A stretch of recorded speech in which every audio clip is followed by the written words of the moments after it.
Should you trade options or should you trade futures? And in this video, I want to break down the instrument that I recommend every single beginner trader to use. That way they can grow their account and build a strategy that's going to give them long-term success in the markets. However, there's a few things that we first have to understand, and the similarities between futures and options is they're both very highly leveraged products. What I mean by this is we get to control a large amount of money or control a highly leveraged asset with not so much capital that comes out of our account. Now, a lot of traders do not get into trading futures because they think that professional traders use it, they're not for retail traders, or they just cost too much money. And if you have a small account, you shouldn't be trading futures because they require a lot of capital. Now, with futures, since they are highly leveraged instruments, it requires sometimes less capital than options do. It could be cheaper to trade and more small account friendly to trade futures than options, and I'm going to show you exactly why. Here, majority of the people trade the S&P 500 and the NASDAQ. I would say those are the two most popular instruments. Now, with futures, you could trade a tenth of the value of a full-size contract trading micro contracts. Now, every broker is going to be different, but in this example, the cost to trade one micro S&P 500 contract is $40 per contract, and one micro NASDAQ contract, the cost is $100. So you can trade a highly leveraged instrument where the cash required out of your account could be as little as $40 or $100, where the broker puts up the rest of the money for you. Now, here's the full-size contracts, ES and NQ. You could trade a single contract for as little as $400 or $1,000 for the NASDAQ contracts. So really small account friendly. Even if you're trading 1 to 3 contracts, it's very, very small account friendly.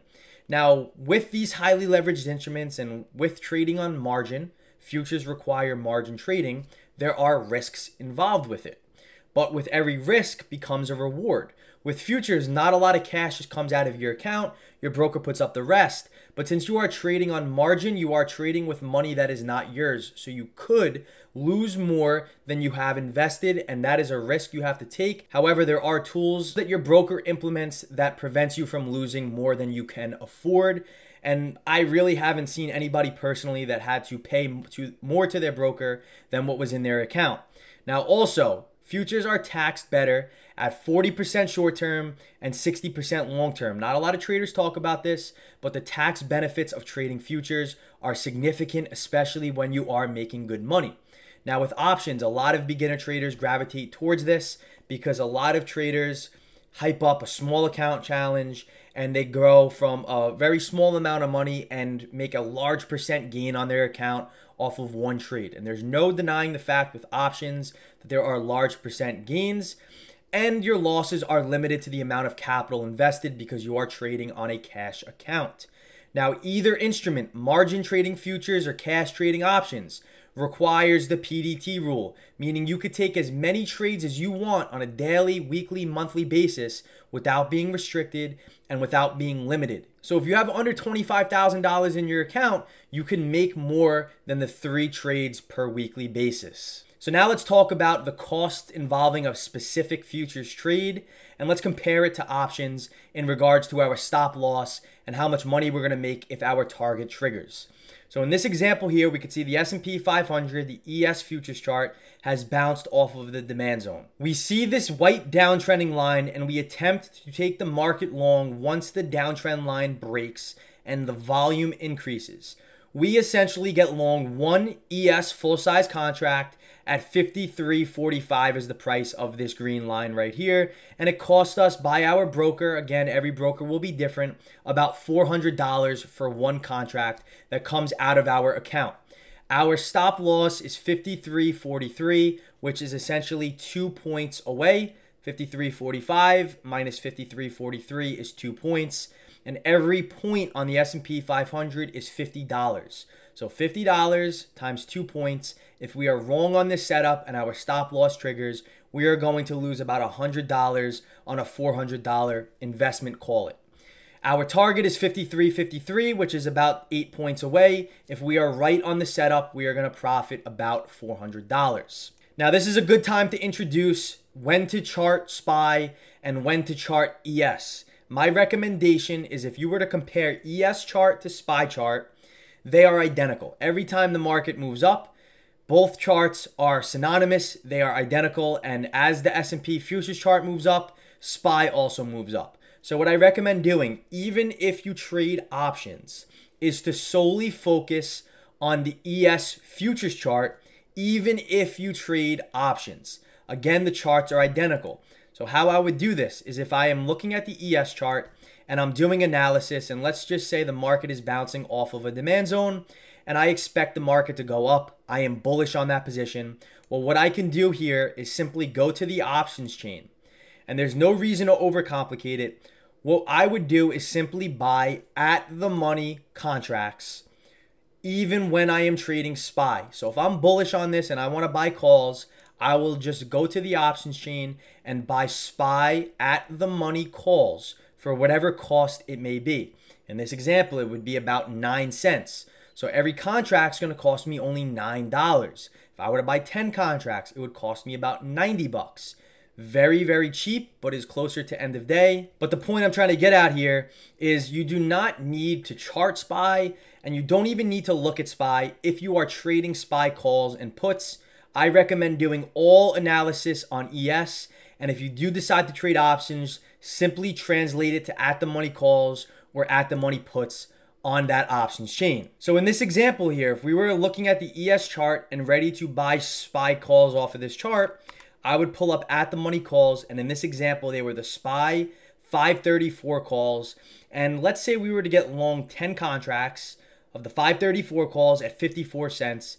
It would cost us $540 of cash out of our pocket. Pulling up the SPY calls, which is the chart to the right, and the ES, which is the chart to the left, they are going to look similar. However, here is the downfall with trading options. Let's say trading options, our breakout of the downtrend line is we are long at 54 cents on the S&P 500 on the SPY calls. If we were to place our stop loss at the same mark under this swing low right here, our stop loss would be about 48 cents. We'd be risking about $60 on this position. Not bad at all off of a $540 investment, right? However, the market then begins to rally, and my cursors are synced up. So where my cursor is on the left chart will also be my cursor on the right chart. As it moves up and pulls back, this technically on the options chart hits my stop loss. And if you were to look where my cursors are, the stop loss on the SPY contracts triggers versus my stop loss on the futures contracts have never triggered. And this is an issue trading options is because you cannot exactly know how much money you are going to lose before entering, and you don't know exactly how much money you are going to profit if your target does hit. Because in this example, my target hits around 10:40 Eastern time, and that's when these contracts were around 65 cents.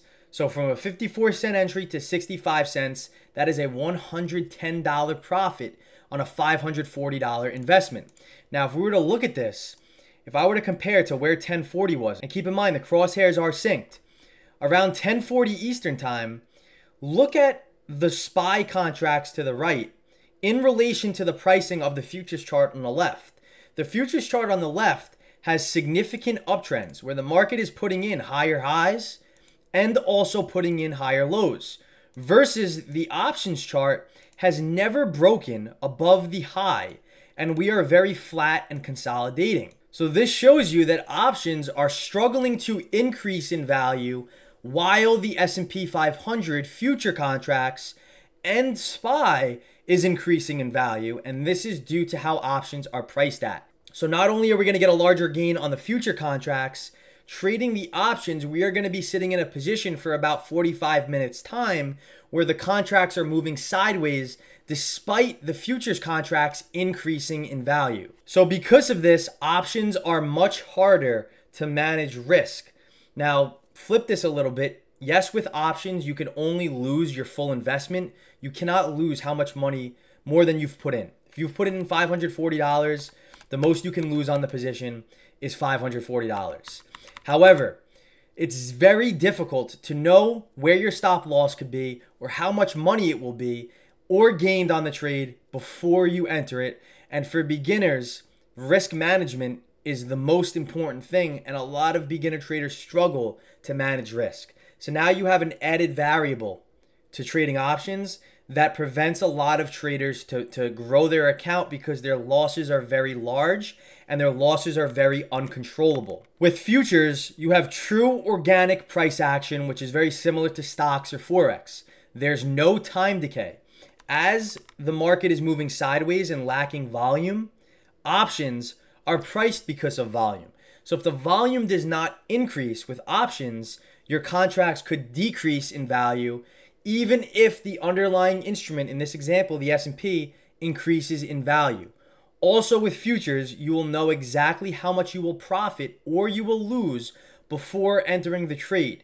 It's much easier to manage your risk with futures, which is why they are not only taxed better, they cost less money, and they are easier to manage risk because time is not an issue as they are with options, and you'll know exactly how much you're going to win if your target hits, and you'll know exactly how much you were going to lose before you enter that setup. And that is very key for a beginner trader. To show you how easy it is to manage risk with futures, I've loaded up a simulation here of this exact trade setup.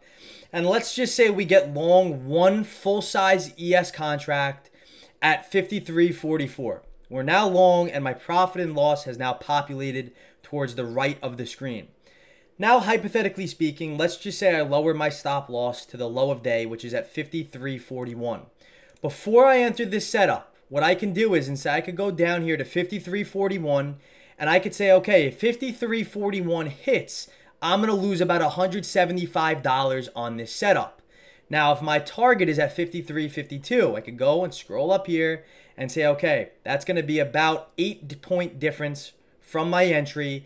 And at 53.52 of $50 per single point on the S&P, I'll be gaining around $400 to about $450. In fact, I could put a limit order up here, which you'll see sit there now, that if the market comes to my level, it will automatically fill me at that price for a $425 gain. So with this, we can easily manage our risk before we enter the setup, and there's no unknown variables once we are in the trade.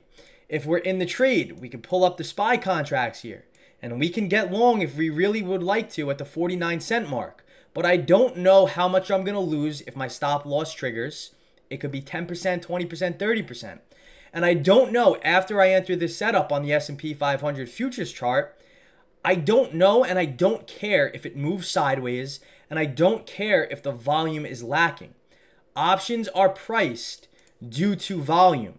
And it's not my concern trading the futures if we move sideways for 2 hours.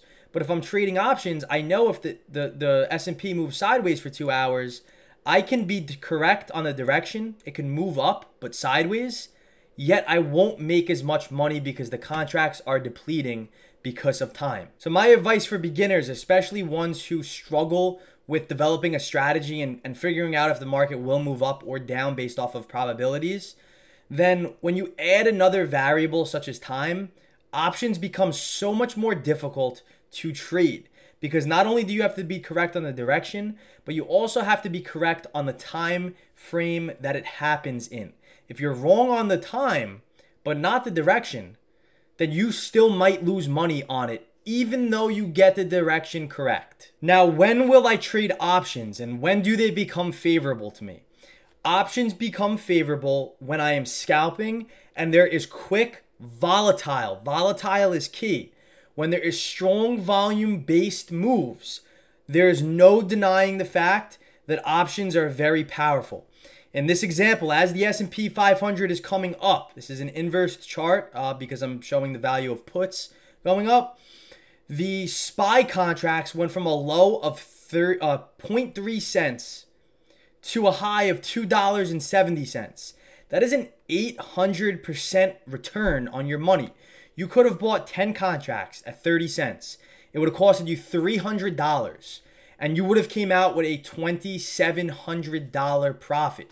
$300 in, $2,700 out. So that's because there is volume and volatility on the underlying instrument. So option contracts become very favorable to me when there is strong volume and strong volatility in the market, because if I am right on that direction, I know my option premiums are going to skyrocket in price like no other instrument will offer.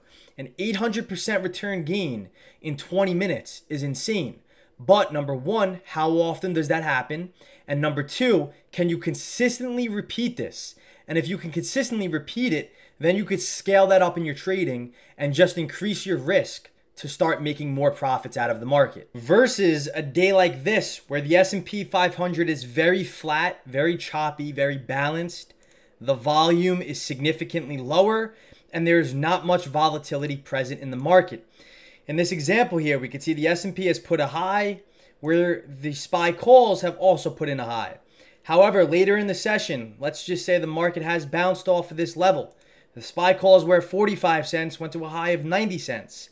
However, this high never took out the previous high, whereas the S&P 500 did. Now, similarly, the next high is significantly lower than the previous high on the S&P 500. Also looking at the dips, imagine your stop loss was under this low.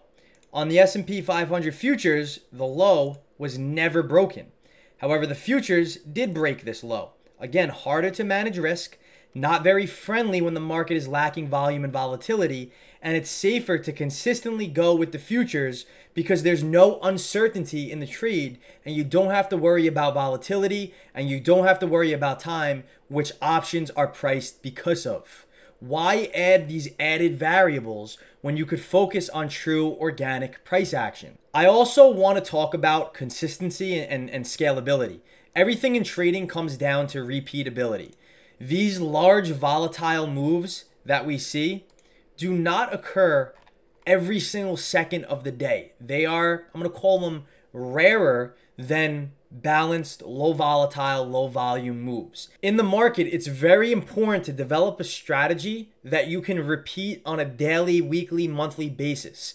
Everything comes down to repeatability because if you can repeat your system, then consistency comes. If you have something that's repeatable, that's when you will be consistent because you're doing the same thing over and over. When you have repeatability, it brings consistency. And when you have consistency, that's when you have profitability in the long run.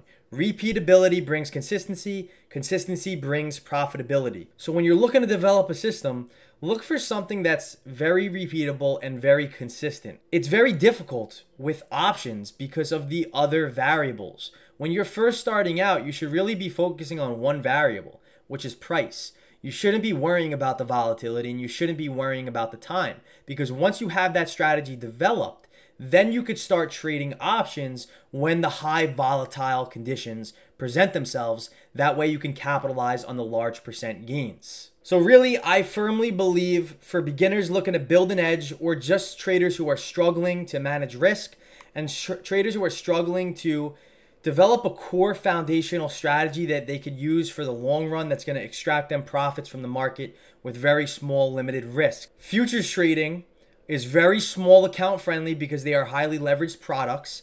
They require less capital. There's no PDT rule. They offer true organic price action. There's no Greeks, no time decay, no volatility. You can know your risk. You can know how much money is going to be in your account when you're right before you enter the setup. Very flexible when you trade futures versus options. They are very liquid. They trade 23 hours out of the day. You could trade them overnight. Options really just trade during the regular trading hours of the New York Stock Open, 9:30 to about 4:15, 4:30 Eastern Time, a little bit after the close. They're highly liquid. They trade 23 hours out of the day, the futures. It's a global market, and people don't talk about this, but when you actually do make money, there are better tax advantages trading futures than there are trading options. So just something to consider. If you trade options and you want to get into the futures game, I highly recommend it. If you're trading futures, I recommend getting into the micro e-mini contracts. And if you enjoyed this video, I would appreciate a thumbs up, comment if you have any questions, and if you got value out of it, I would definitely recommend subscribing to my channel. Peace out.